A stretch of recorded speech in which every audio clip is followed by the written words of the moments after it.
Welcome to let's cook and eat channel. இன்றைக்கி நம்மளோட சேனலில் ரொம்பவே ஆரோக்கியமான பச்சை சுண்டக்காய் பச்சடி எப்படி பண்ணுறதுன்னு பார்க்க போகிறோம். அதுக்கு நான் ஒரு 200 கிராம் பச்சை சுண்டக்காய் எடுத்திருக்கேன். அதை நல்லா தண்ணியில் போட்டு கழுவி வச்சுருக்கேன். இப்போ வாங்க எப்படி பண்ணுறதுன்னு வீடியோலேயே பார்த்துடலாம். ஒரு கடாயில் 2 ஸ்பூன் நல்லெண்ணெய் விட்டுருக்கேன். எண்ணெய் சூடானதும் கடுகு போட்டு தாளிச்சுக்கலாம். ஒரு 1/4 ஸ்பூன் கடுகு போட்டுக்கலாம்.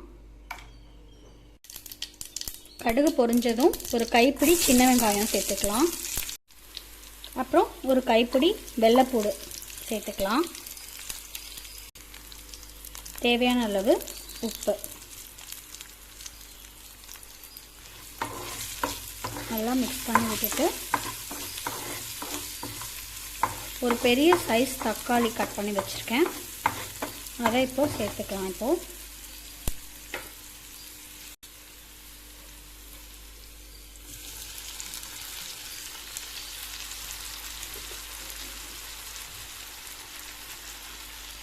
நல்லா மிக்ஸ் பண்ணி விட்டுக்கலாம்.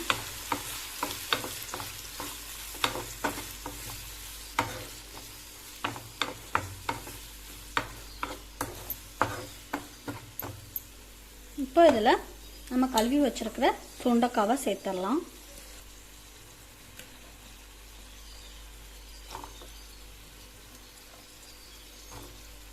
இது அப்படியே போடணுனாலும் போட்டுக்கலாம். இதில் நடுவில் ஒரு 2-3 கீரல் கீரி போடணுனாலும் போட்டுக்கலாம். எப்படினாலும் சுண்டக்காய் வந்து நல்லா குக் ஆகிடும். நம்ம ஸ்டார்டிங்லேயே சேர்க்குறதுனால அது ஒன்றும் பிரச்சனை இல்லை. மசாலாலாம் உள்ளே இறங்கிடும். இதை நல்லா மிக்ஸ் பண்ணி விட்டுட்டு மூடி போட்டு ஒரு 5 மினிட்ஸ் வந்து இது வேகட்டும். அதுக்கப்புறம் நம்ம வந்து மசால் எல்லாமே பொடியெலாம் சேர்த்துக்கலாம்.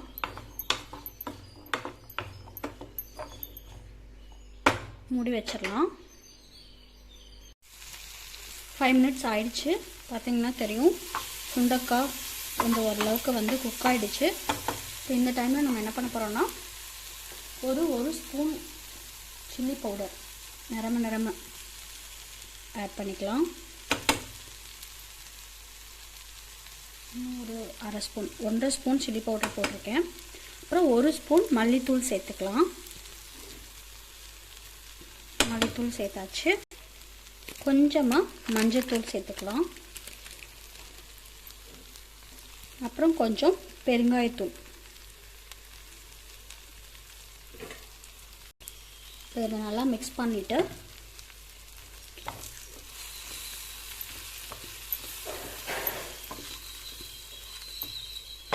பொடி கருகாமல் பார்த்துக்கணும். ஒரு பெரிய சைஸ் நெல்லிக்காய் அளவுக்கு புளி ஊற வச்சு கரைச்சி வச்சுருக்கேன். அதை இப்போ அந்த புளி தண்ணியை இதோட சேர்த்துக்க போகிறோம்.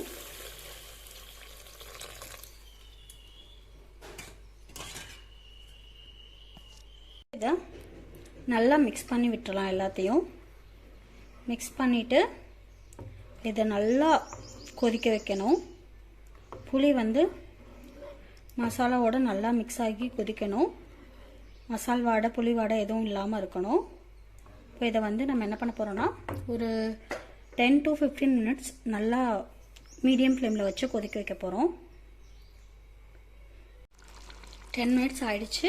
பார்த்திங்கன்னா நம்மளோட பச்சை சுண்டக்காய் பச்சடி ரெடி ஆயிடுச்சு.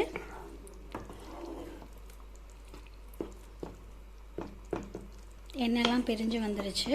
மசால் வடை எல்லாமே போயிடுச்சு. அவ்வளோதான். ரொம்ப சிம்பிளாக பண்ணிடலாம். பட் இது வந்து கிடைக்கிறது ரொம்ப ரேரு. கிடைக்கிறப்ப கண்டிப்பாக நீங்கள் வந்து வாங்கி இந்த மாதிரி பண்ணி சாப்பிடுங்க. உங்களுக்கு ரொம்பவே உடம்புக்கு நல்லது. இந்த வீடியோ உங்களுக்கு பிடிச்சிருந்தா லைக் பண்ணுங்கள், ஷேர் பண்ணுங்கள், கமெண்ட் பண்ணுங்கள். எங்களோட லெட்ஸ் குக் அண்ட் ஈட் சேனலை சப்ஸ்கிரைப் பண்ணுங்கள். தேங்க்யூ.